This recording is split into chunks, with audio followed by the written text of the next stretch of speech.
Don't spoil your kids. That is child abuse. Hello, YouTube fam. Said here, and today I'm on a rant about people spoiling kids. Spoiling kids is never a good thing.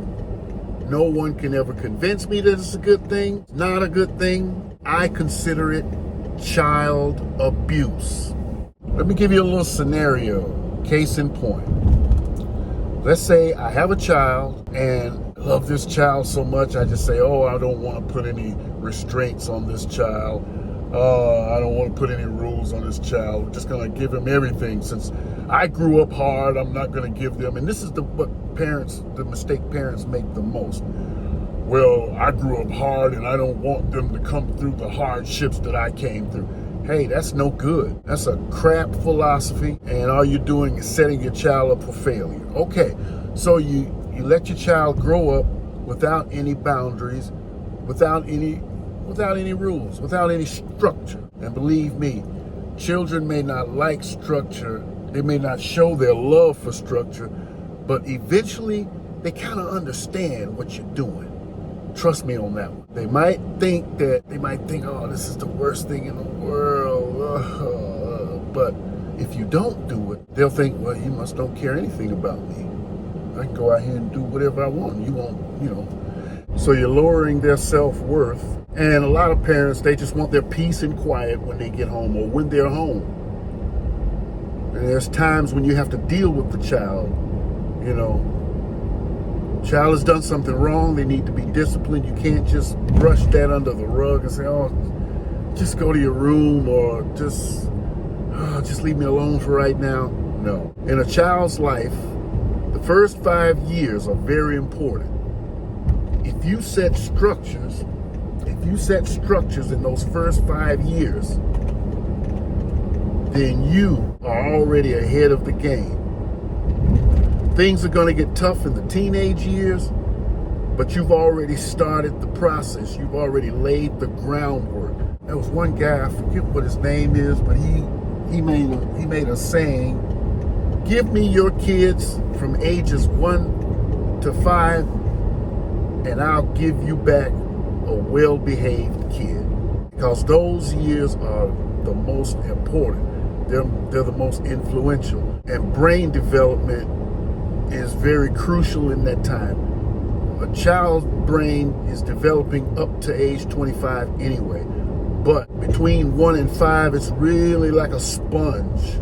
And just to give you a little example of what I'm talking about there, a circus elephant, when they train a circus elephant, all they do when it's a very small elephant, they tie its leg to a wooden stake.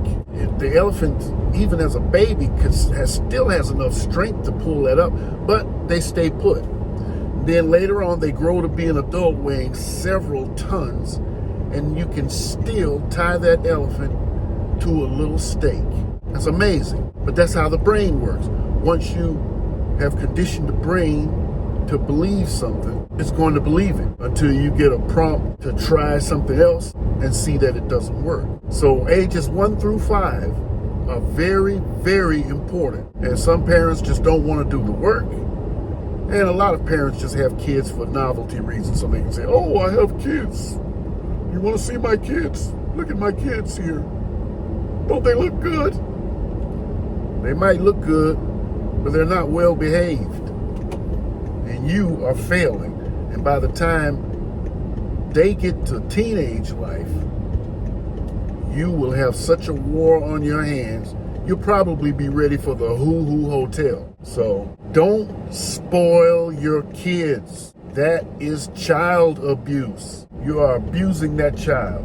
Spoiling kids is child abuse. No one can tell me anything different. You're doing something destructive to a kid by letting them have their way all of the time. Anybody want to argue that fact is a fool.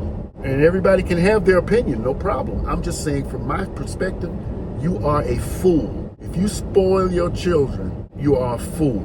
It's the same thing if you have a dog. Ignorant kids and ignorant dogs are ignorant by the same reason. And that is that no one takes the time to train and discipline them. So I've seen people out in public screaming at the kids or the dog and hollering at the kids and the dog. Well, it's too late for that. You haven't given them any structure. You can't not give them structure in one place and then take them to another place and expect them to behave. That's stupid. But a lot of people are stupid. That's stupid. That's a stupid mentality. It's the definition of insanity. Doing the same thing and expecting different results. If you give no training to your kids or your animals at home, they're not going to behave when you go out to the store, for example. So don't spoil your kids. I'm going to leave you with that one. And I'm also going to leave you with thank you for watching the video. And we'll see you soon. Stay with us. We'll have more content. In the meantime, take care. Be mindful. Peace out.